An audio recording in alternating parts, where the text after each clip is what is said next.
Olá, meu amigo, minha amiga, que a paz do Senhor Jesus te alcance em qualquer lugar que você estiver nesse momento. Você está aqui no canal Adonis Oliveira, conselho para toda a vida. Que satisfação imensa ter você aqui conosco. Seja muito bem-vindo, seja muito bem-vinda. E eu tenho uma palavra de Deus para você. Mas antes, você que ainda não é inscrito no canal, se inscreva no canal, curte esse vídeo, comente ele, compartilhe isso. Juntos vamos levar o evangelho um pouco mais longe. Vamos para a palavra agora? Eu quero chamar a sua atenção hoje para uma palavra. Me passaram para trás. Me passaram para trás. Já aconteceu isso com você? Já se sentiu dessa forma? Alguém já falou isso para você? Você nem pensava, mas alguém chegou e comentou isso e você colocou na sua cabeça e achou que isso era verdade e foi até verdade, segundo a linha do seu pensamento? Pois é. Hoje eu quero trazer uma palavra sobre isso. Me passaram para trás. E eu quero ler com você, o livro de João, capítulo 3, e o versículo de número 30. João 3, verso 30 vai ser o verso principal, mas eu quero começar lendo pelo verso 29. Olha o que diz a Bíblia Sagrada. Aquele que tem a esposa é o esposo, mas o amigo do esposo que lhe assiste e ouve, alegra-se muito com a voz do esposo. Assim, pois, já essa minha alegria está cumprida. Assim já, essa minha alegria está cumprida. Verso 30. É necessário que ele cresça e que eu diminua. Eu disse que esse versículo é o versículo principal da mensagem desta noite, desse dia ou desta tarde, dependendo do horário que você estiver assistindo aí. É necessário que ele cresça e que eu diminua. Me passaram para trás. Uma situação que parece tão chata e que chateia qualquer pessoa é quando fica sabendo que foi passado para trás. Isso chateia qualquer um. As pessoas ficam meio que magoadas, não é isso? Fica procurando alguma coisa para tentar entender o que aconteceu, aonde ela errou, aonde ele errou, para tentar mudar o quadro aí. E porque a tal pessoa fez isso com ela, puxando aí o seu tapete, passando aí na frente dele ou na frente dela e deixando ela para trás. Mas olha, vamos para dentro da Bíblia. Havia um homem que desde o seu nascimento foi espetacular, via a sua vida passando e estando ele em evidência sempre. Era motivo de muitos comentários sobre a sua vida e comentários bons. Esse homem aqui, quando ele nasce, a mãe dele fica grávida, já é um grande acontecimento, porque ela é avançada em idade, não tem idade mais para se engravidar, já tinha passado aí o costume das mulheres, ela tem aproximadamente 80 anos de idade, o nome dela é Isabel. Como é que ela vai ficar grávida? Como é que ela pôde ficar grávida se a vida inteira dela, ela era estéril, não podia ter filhos, tinha um problema aí na sua vida e não podia ter filhos, mas quando a idade chegou para ela, a idade avançada, ela ficou grávida. Olha, já é um grande sinal para a vida desse homem aí. Esse homem já começa a estar em evidência desde a gravidez aí. As pessoas se espantam ver uma senhora com a barriga crescendo e dizendo: estou grávida, chegou a minha vez, chegou a minha hora. Deus ouviu a minha prece e me deu um filho, tá me dando um filho, porque daqui uns dias ela vai dar à luz, Isabel vai dar à luz a uma criança. Mas como esse menino, desde o nascimento dele, já é um nascimento espetacular, já é aí algo gerado de Deus, algo extraordinário, as pessoas ficam espantosas. Por quê? Porque o pai dele, quando fica sabendo que a mãe vai ficar grávida, o pai dele, quando fica sabendo que a mãe vai ficar grávida, ou seja, a esposa vai ficar grávida, não é avisado por qualquer pessoa, é um anjo que desceu dentro de uma igreja, lá na sinagoga, isso no templo, que desceu no templo e conversou com ele. Olha, o anjo desceu, conversou com ele e disse: moço, se alegra, pois a sua esposa em tempo de uma vida dará à luz a uma criança. Irmão, que coisa fantástica, que coisa fantástica. Tem tanta gente que quer ouvir a voz de Deus, que quer que Deus fala com ele, Deus fala com ela, mas não procura uma igreja. Esse moço aqui, o anjo falou com ele, ele estava dentro do templo. E Deus falou com ele, enviou um anjo para dar notícia e disse: a sua mulher em um tempo de uma vida trará nos braços uma criança. Ele olhou e disse: não acredito, porque tem pessoas que é dessa forma, mesmo se o anjo está falando que Deus vai fazer, ele está descrente, ele não está crendo, ele está duvidando. É um Tomé no sentido de não crer na palavra que os outros dizem, ou que um anjo disse. Então, não creio, eu só creio se eu ver, se eu tocar, se eu colocar as mãos na ferida, se eu ver o lado que foi transpassado, eu creio, só creio quando acontecer. Tem pessoas assim? Você conhece pessoas desse jeito? Mas a Bíblia vai dizer para nós que bem-aventurado aquele que não viu, mas creu. Esse é bem-aventurado. Você precisa crer. Isso, escreve aí, eu preciso crer. Manda para alguém, você precisa crer. Para Deus fazer um milagre em nossa vida, depende de uma só coisa: crer, acreditar. Lembra de Pedro? Pedro está acima de um barco junto com os discípulos, a tempestade está soprando e o barco está aqui, vai para lá e vem para cá e cai água dentro do barco, tira a água do barco, o povo está preocupado e quando olha para trás, vê alguém caminhando sobre as águas, assustado, pensando que era um fantasma. Alguém grita, diz: não temas, porque sou eu. E quando ele disse sou eu, Pedro se encheu de fé e disse: se é tu mesmo, manda eu ir ter contigo sobre as águas. E Deus disse: vem, Jesus disse: vem, Pedro. E Pedro pisou no mar da Galileia e saiu andando sobre as águas. Por quê? Ele acreditou, ele creu. Irmão, precisamos crer. Para o milagre acontecer em nossa vida, depende da nossa fé. A maioria dos milagres que Jesus fez lá no Novo Testamento foi dependendo da fé dos outros. Olha, a tua fé te salvou, vai mulher, a tua fé te salvou, Bartimeu, a tua fé te salvou, a tua fé te curou. Não, a maioria dos milagres foi por causa da fé das pessoas. Precisamos ter fé, até que chegou alguém para Jesus e disse: Senhor, eu não tenho tanta fé assim não, a minha fé é pequenina, ajuda eu na minha incredulidade. Jesus disse: vou te ajudar, rapaz, vou te ajudar, mas precisamos ter fé. Se tiver fé do tamanho de um grão de mostarda, pode dizer a este monte: sai daqui e lança-te lá, e o monte lhe obedece. Foi isso que Jesus disse. Mas esse homem aqui não está crendo. Esse homem disse: não creio, como pode? A minha mulher é estéril. Além de ser estéril, ela é avançada em idade, já passou dos costumes. Eu sou avançado em idade. Não dá. Como isso vai acontecer? Então o anjo disse para ele: por que você não creu? Porque você duvidou. O milagre sim vai acontecer porque Deus mandou.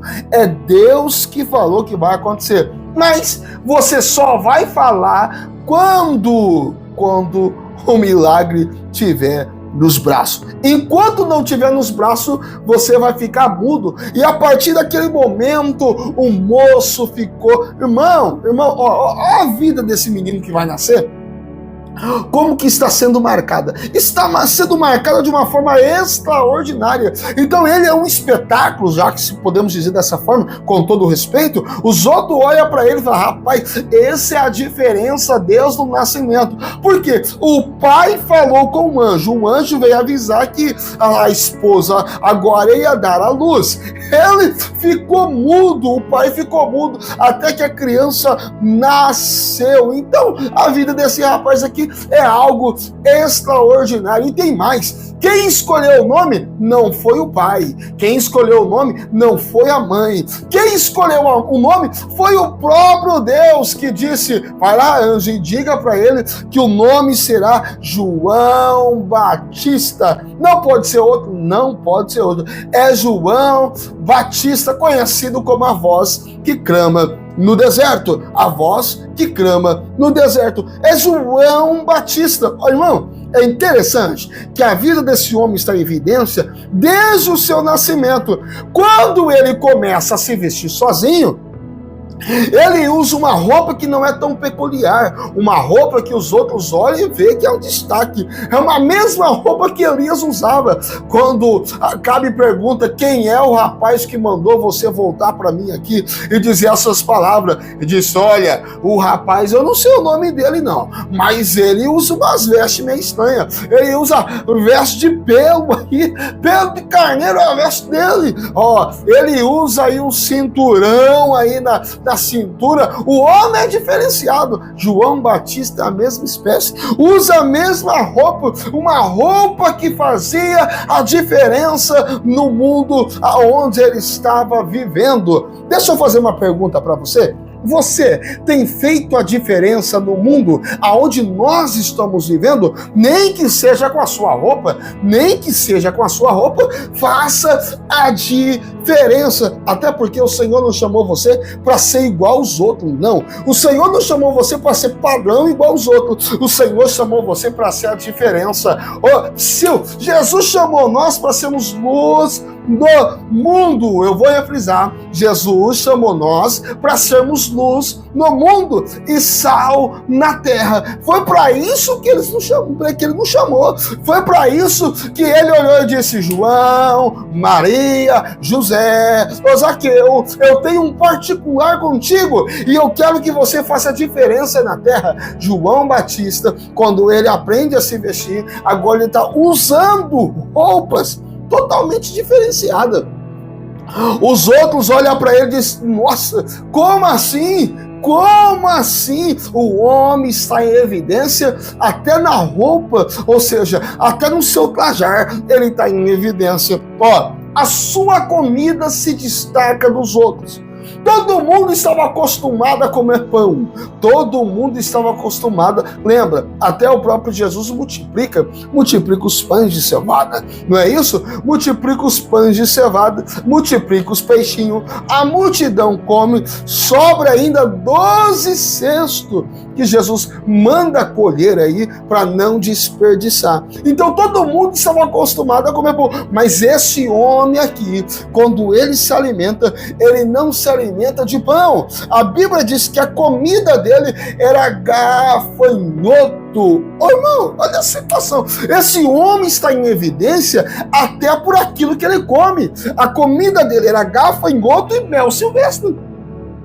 Era isso que o alimentava, era disso que ele se alimentava. Então o homem está em evidência. As pessoas logo quando falavam: olha, você conhece alguém que usa roupa aí de pele de carneiro? Você conhece alguém que anda com cinturão aí na cintura, que come gafanhoto e mel silvestre? Alguém já dizia: sei de quem você está falando. É João Batista. Aonde é que eu posso encontrar? Lá na beira do Jordão, lá no deserto. Você pode encontrar ele. O que ele faz lá, irmão, o que ele faz lá é uma pregação que para muitos era desqualificada. Porque o homem pegava pesado mesmo. Ele dizia, aqueles que achavam que conhecia o pergaminho, o Velho Testamento, que se dominava como os defensores da lei, ele dizia: raça de víbora, quem vos ensinou a fugir da ira vindoura? Arrependei-vos, porque é chegado o reino dos céus. Essa era a pregação do homem. O homem pregava para que as víboras pudessem se converter. Então ele batizava para arrependimento dos seus pecados. Aquele que dizia: não, eu me arrependo, era batizado nas águas. O batismo para arrependimento. Então o homem está em evidência quando ele vai nascer, porque o anjo avisa. O homem está em evidência porque a mãe era estéril e também avançada em idade. O homem está em evidência por quê? Porque o pai fica mudo. O homem está em evidência porque quando ele aprende a se vestir, ele veste aí, ele usa roupas de pele de animais. Quando ele aprende a se vestir, ele usa uma roupa diferenciada e um cinturão na cintura. O homem está em evidência pela sua comida, que era gafanhoto e mel silvestre. O homem está em evidência por aquilo que ele apregoava onde ele estava. As pessoas logo o conheciam. Então o homem estava em evidência. Mas imagine uma pessoa que nasceu em evidência, uma pessoa que nasceu em um momento de destaque, todo mundo conhece, sabe quem é ele, famoso, um homem que se tornou famoso, mas de repente aparece alguém e se torna mais famoso do que ele. Até aí tudo bem, mas imagine que uma pessoa, um dos seus discípulos, um dos seus amigos, um dos seus colegas, chega para ele e diz assim: aqui, João, sabe aquele moço que você batizou? Sabe, aquele um que foi até o Jordão lá, que você se encontrou com ele, e ele disse: me batiza. Então, aquele que você batizou, rapaz, o homem está pregando muito. Além de pregar e arrastar uma grande multidão, ele está batizando mais do que você. Ele está batizando mais do que você. Você foi passado para trás. O homem agora está na sua frente. O homem agora está tendo muito mais sucesso do que você. Se fosse com você isso, você entrava em depressão? Você ia chorar? Você ia se lamentar? Porque sempre você teve em evidência? Com João é diferente. Com João é diferente. Por quê? Um dia, quando vieram e falaram para ele a respeito desse assunto, ele não se importou com isso. Ele não se importou com o movimento, porque ele sabia quem é que estava movimentando. Tem pessoas que estão muito preocupadas com o movimento. Olha, o movimento disso, o movimento daquilo. Irmão, João não se importa com o movimento, porque ele sabe quem é que está se movimentando. Ele conhecia o Deus que movimenta as águas. Ele conhecia o Deus que movimenta e move pessoas. Então ele não se preocupa com o movimento. Ele não se preocupa quando alguém chega e diz: olha, você foi passado para trás. Ele disse: não, eu não me preocupo com isso, porque eu conheço o meu chamado. Quem conhece o seu chamado não se preocupa quando alguém diz: você está ficando para trás, alguém está passando você para trás. Não, ele não se preocupa, porque ele sabe quem é que lhe chamou e o que ele veio fazer aqui na terra, qual é a sua missão. E João Batista vai dizer: eu conheço, eu sei qual é o meu chamado, eu sei qual é a minha missão. Então o importante é que ele cresça e que eu diminua. Por quê? Porque eu me alegro com aquilo que eu fiz até agora. Na verdade, eu não vim fazer a preparação para o meu caminho. Na verdade, eu não vim me promover. Na verdade, eu vim falar para vocês que ele ia chegar, e ele chegou. Eu me alegro com aquilo que eu fiz. Preparei o caminho para ele. Eu sou a voz que clama no deserto. Eu sou aquele que prepara o caminho. Agora o caminho está preparado, ele vai. É importante que ele cresça. Irmão, com quem você está se preocupando na questão de crescimento? Com quem você está se preocupando na questão de fama? Com quem você está se preocupando na questão de destaque? Porque tem muita gente que quer se promover, até usa o fracasso dos outros para tentar se promover, mas na verdade não precisamos nos preocupar com isso, porque o nosso chamado não é nos promover, mas é promover ele, é falar dele. É importante que ele cresça, é ele que tem que estar em evidência. Estamos aqui para trabalhar em favor do reino. Você está aqui para trabalhar em favor do reino. Não é ao teu favor, mas é em favor do reino. O reino dos céus. Então quem tem que ganhar não é você. Quem tem que ser promovido não é você. Quem tem que estar em destaque não é você. Não, mas é o reino que tem que estar em destaque. Muitas vezes nós estamos preocupados com as coisas erradas e não devemos nos preocupar com aquilo que não é o certo, porque o certo é que ele cresça, o nome que tem que ser assoprado é o nome dele,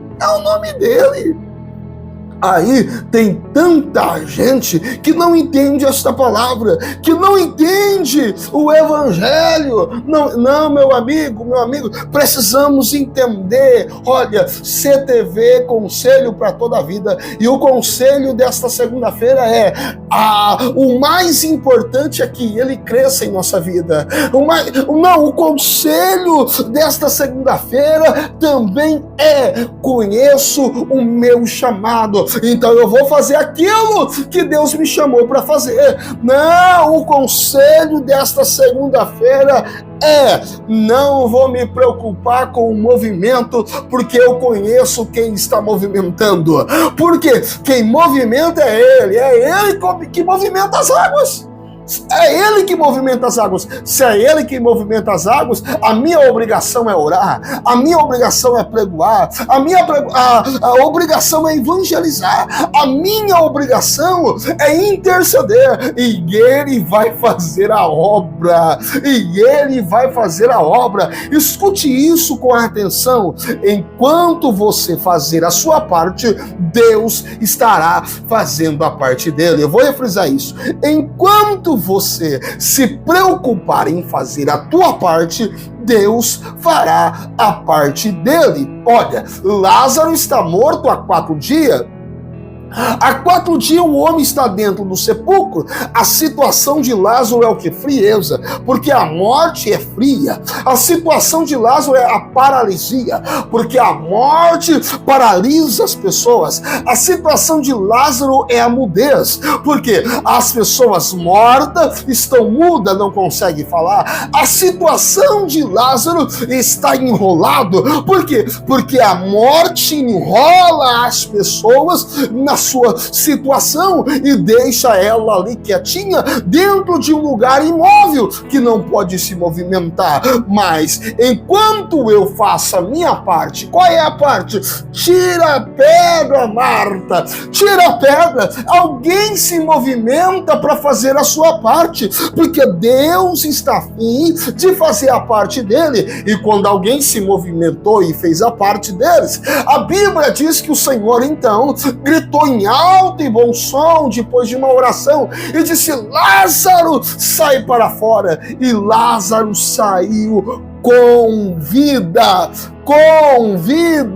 Lázaro saiu com vida. E a honra e a glória foi para quem? A honra e a glória não foi para Lázaro, a honra e a glória não foi para quem tirou a pedra, a honra e a glória foi dada a Deus, porque ele é o merecedor de toda honra e de toda glória. Amém? Deus abençoe você. Eu quero orar com você nesse instante. Eu quero apresentar a tua vida. Eu quero orar pelo teu emocional nesse momento. Para você não se abalar quando alguém disser: olha, você está ficando para trás, ou alguém passou você. Não. Para você não se abalar com isso, mas para você olhar para o chamado que Deus colocou diante de você. Não se preocupe, faça a tua parte, que Deus se encarrega do restante. Ok? Vamos orar junto? Pai, em tua presença nós estamos nesse momento, ó Deus.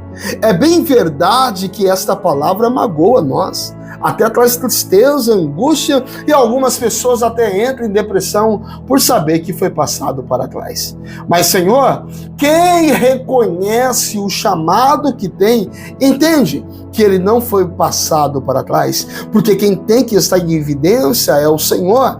Meu Deus, então ajude agora nós cuidarmos do nosso emocional, ajude ele e ela a cuidar do emocional, para que estas palavras, estas frases ou as situações que a vida nos coloca não nos deixe entristecer e se abalar, Espírito Santo, mas nos guarde do mal, nos livra dele, nos proteja, dai-nos estrutura, sabedoria para lidar com todas as situações que a vida nos der. É o que eu lhe peço e assim seja. Amém e amém, Jesus. Amém, meu irmão. Amém, minha irmã? Deus abençoe você. Eu quero pedir, por gentileza, compartilhe essa mensagem com um grupo. Compartilhe com uma pessoa, sabe? Aquela pessoa que você gosta bastante, que você tem uma admiração por ele, por ela, que você fala, não, eu quero que essa pessoa cresça. Compartilhe essa mensagem com ele e diga, o importante é que Deus cresça. Enquanto você faz a sua parte, Deus se encarrega da parte dele. Deus abençoe você e até a próxima segunda-feira, se Jesus não vier.